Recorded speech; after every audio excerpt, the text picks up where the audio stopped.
1.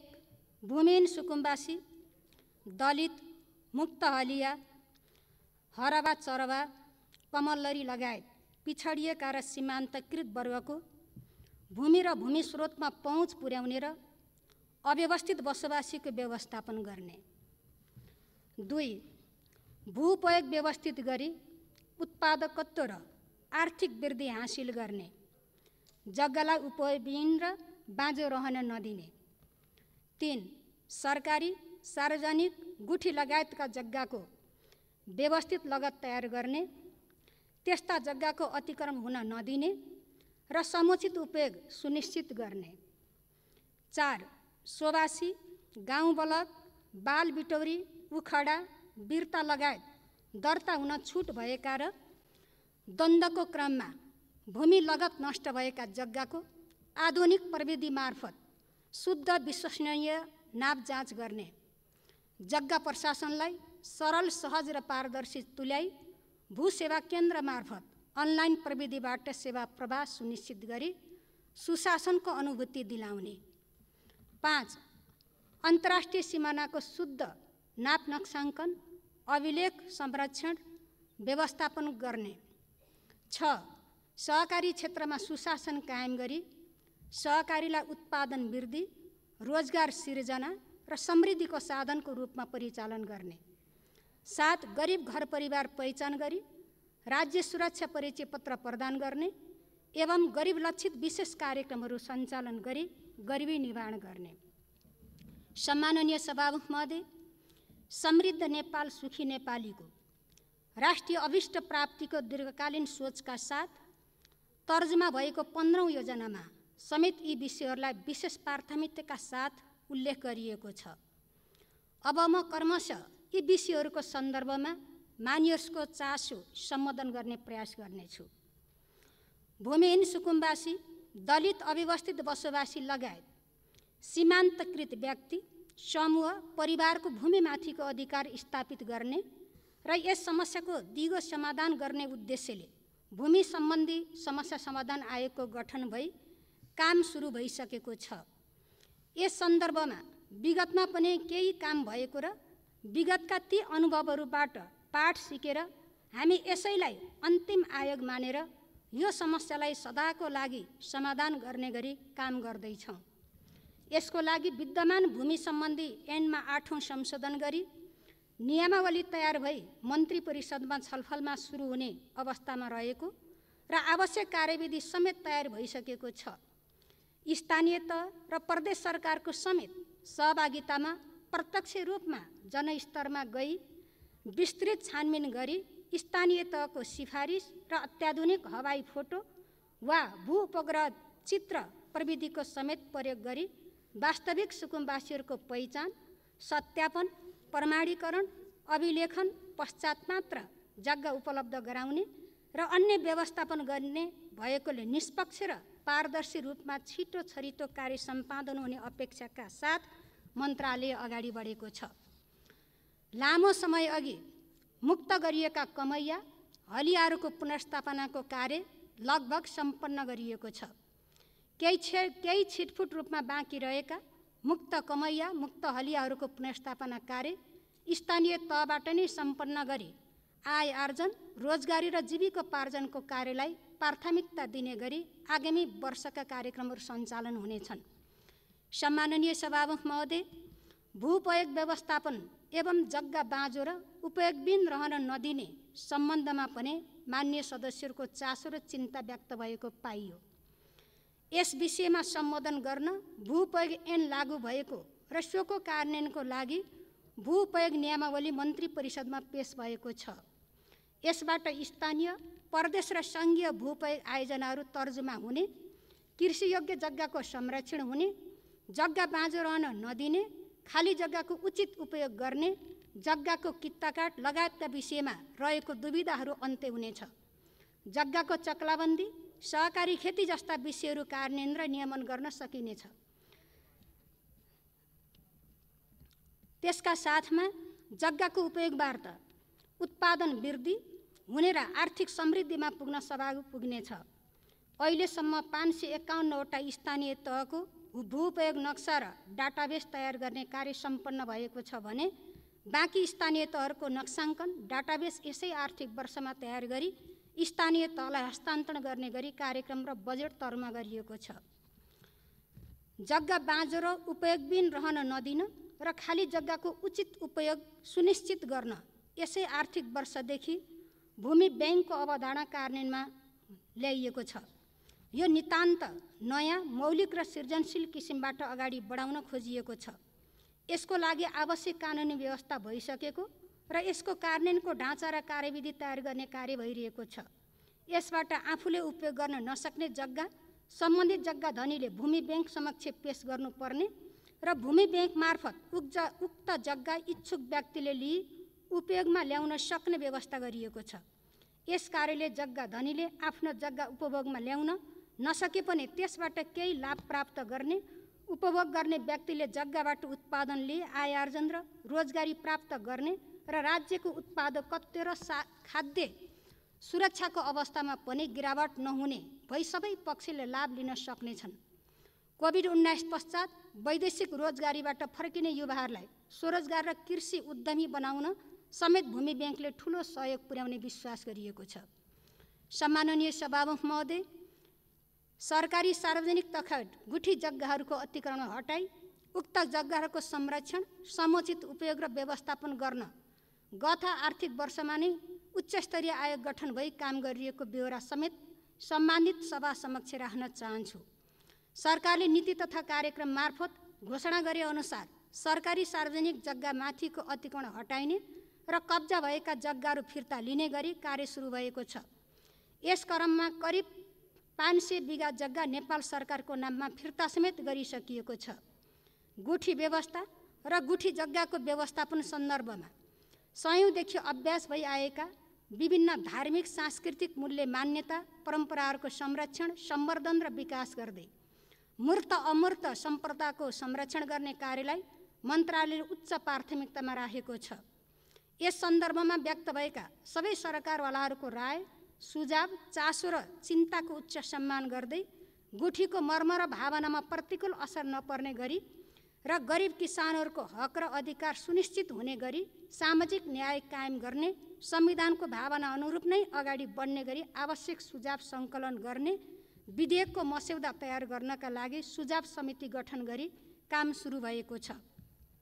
जग्गाको हदबन्दी पनि व्यावहारिक नभएको र त्यसमा पुनर्विचार गरिनुपर्ने राय सुझाव मान्य सदस्यहरूबाट प्राप्त भएको छ।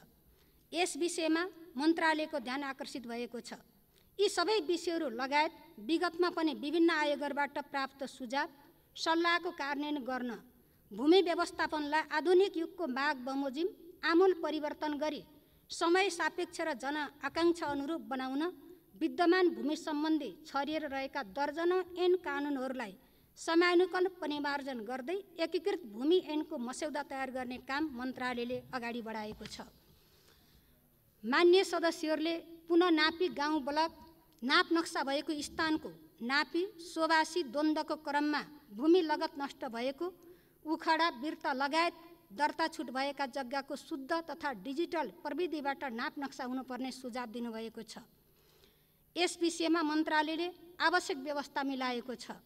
द्वन्द्वबाट क्षति भएका स्थानमा पुनः नापी, साबिकमा गाउँ ब्लक अन्तर्गत नाप नक्सा भएका र नाप जाँच हुन छुट भएका स्थानमा कित्ता नापी कार्यक्रम सञ्चालन रहेको छ।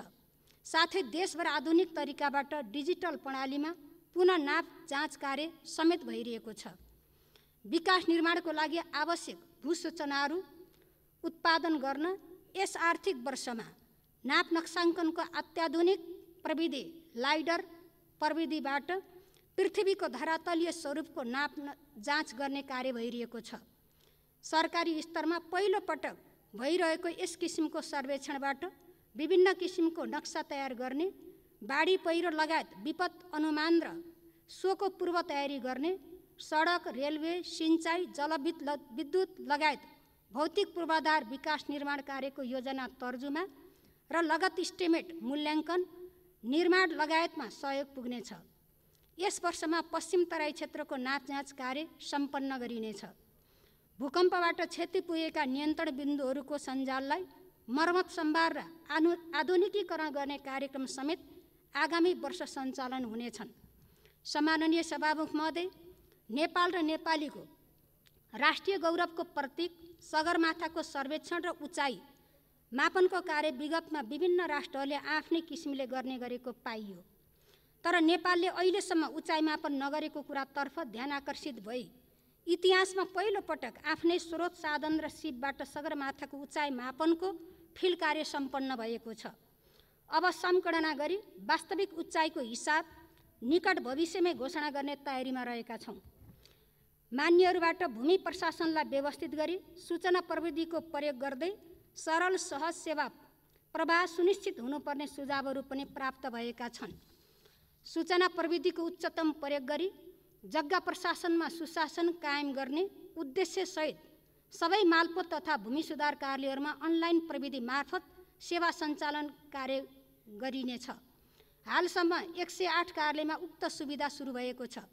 मालपोत कार्यालयहरूमा आफ्नो जग्गा सम्बन्धी कारोबार गर्न घरबाट इन्टरनेट मार्फत लिखित तयार गरी कार्यालयमा पेश गर्न सकिने, कार्यालयको एउटै कोठाबाट सबै काम गर्न सकिने, पुराना लिखत मोट श्रेष्ठता सबै कम्प्युटरमा राखी सजिलै खोज्न र भिजाउन सकिने, कम्प्युटरबाट श्रेष्ठता पूर्जा तयार गर्न सकिने लगायत कार्यहरूको सुरुवात भएको छ। जनताले लामा र झन्झटिला प्रक्रियाहरू भन्दा पनि तत्काल परिणाम चाहन्छन् भन्ने विषयमा मन्त्रालय सजग रहेकोले यी नियम, कार्यविधि, निर्देशिका, लिखतहरू लगायत प्रक्रियाहरू सरलीकरण गर्दै सुशासनको अनुभूति दिलाउने गरी आवश्यक तयारी भइरहेको छ। सम्माननीय सभामुख महोदय, राष्ट्रको सार्वभौम सत्ता र अखण्डता अक्षुण्ण राख्न देशको सिमानाको स्पष्ट अभिलेख महत्त्वपूर्ण हुने र सोको लागि देशको सम्पूर्ण भूभाग स्पष्टसँग देखिने नक्सा प्रकाशन गरी प्रचलनमा ल्याउन अत्यन्त आवश्यक रहेको सन्दर्भमा विगतमा नेपालको नक्सामा छुट्याइएका गुन्जी, नाभी, कुटी लगायतका भूभाग समेटी ती भूभाग समेत देशको सिमानाभित्र पर्ने गरी तथा काली नदीको उद्गम स्थल लिम्पियाधुरासम्म नक्सामा देखिने गरी नेपालको अद्यावधिक प्रशासनिक नक्सा तयार गरी प्रकाशन गर्ने काम सम्पन्न भइसकेको छ। यसबाट नेपाल सरकार आफ्नो राष्ट्रियता र सम्प्रभुताको रक्षा गर्न प्रतिबद्ध रहेको पुनः प्रमाणित भएको छ।